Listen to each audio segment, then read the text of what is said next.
celebrating the International Day of Forest 2022 at Mount Carilongan, Carmen Baguio District, Davao City.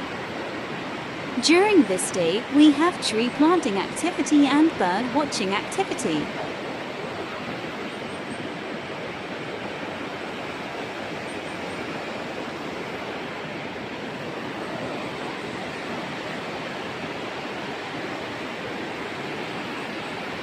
Panagan River, one of the major sources of the bulk water supply for Davao City in the future. Take a look of our source of life in Davao City. We should protect it by increasing its forest cover.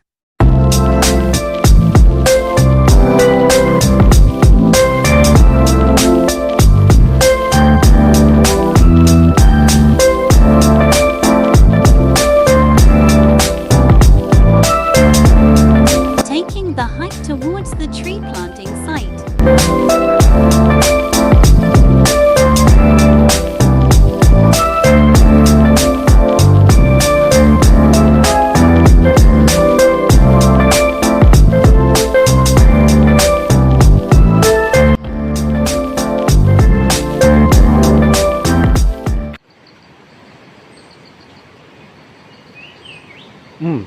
Mana sa do? Ano diri?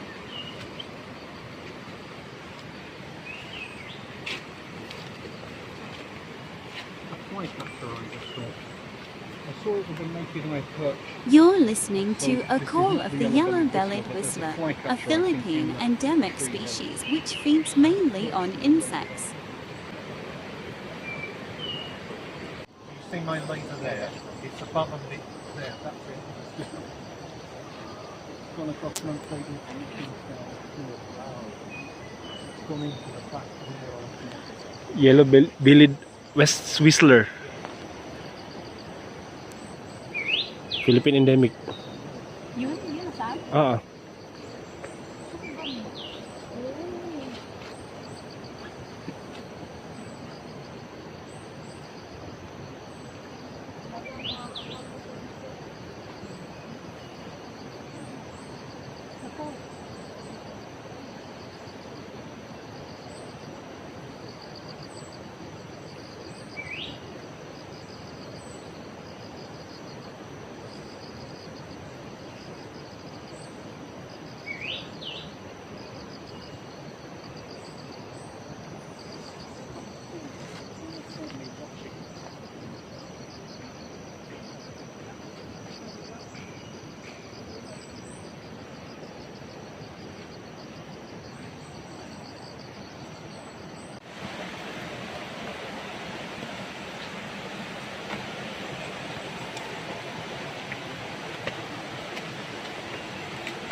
That means 100 steps.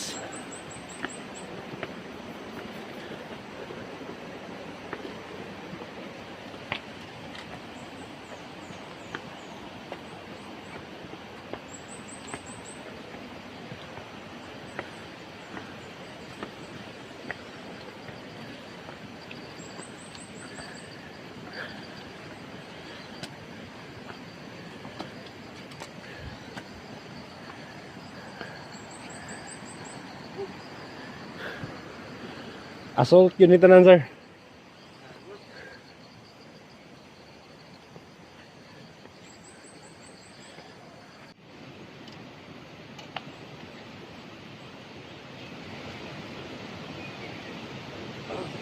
dapat appeal mo dalawa. Sir. Okay. Ayos. Ano? Sige. Oh, pagtabon. Video. Ano kayo? Video. Okay lang na. Yan. Dili lang puno ng yuta.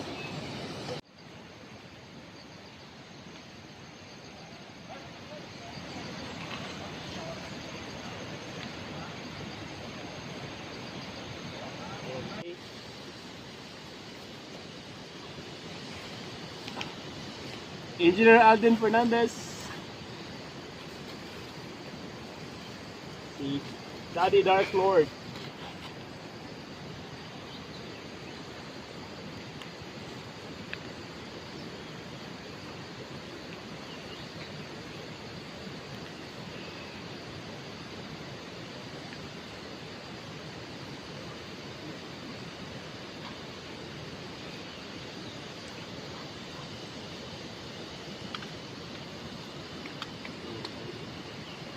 As long as it's understood that the reason we plant our trees here, it's not because I don't want to climb up those steps. I love climbing those steps. I was really looking forward to it. Yeah. But Tonton needs to get back to classes. So we ikaw can give us plant something here. right? Otherwise, I would be No other reason. It's sponsor. running up those steps Yeah, no other reason. It's sponsor. eagerly sprinting up those steps. Those 10,000 steps. No other reason. 10,000 steps, easy. That's the only reason I signed up to come today, was in order to go up those steps. And I was so looking forward to it. And then Tom said he has to get back to classes, so we have to plant our trees here. Yeah. I'm envious of the Malagos Garden Resort group who get to climb those steps. We will plant bamboo here. Saan na bang sir? Giant. Giant. Layo siya ba? Falling now. Karilungan blend. Woo! Ayos eh. Sana okay sila sa mga bird watching. Food vlog. Parisan na to og angko kog usiya sa ubo. Kaning kasaba og taro. Nice. Karlang og balanghoy. Bengals boogie. Culture.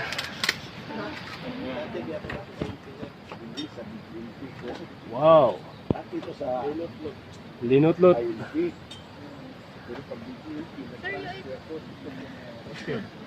Here are some of the birds we've seen. An immature Philippine bulbul. Orange-bellied flowerpecker. Everett's white eye. Male and female Mindanao hornbill. Yellow-bellied whistler. Mindanao pygmy babbler. Time for some promotions. Hello everyone! For more birding adventures, please subscribe to Birds, Nature, Culture and Adventure and their FB page. Thank you, sir. Hello mga swad na mga manubo. Subscribe ko to kandin na channel. Salamat.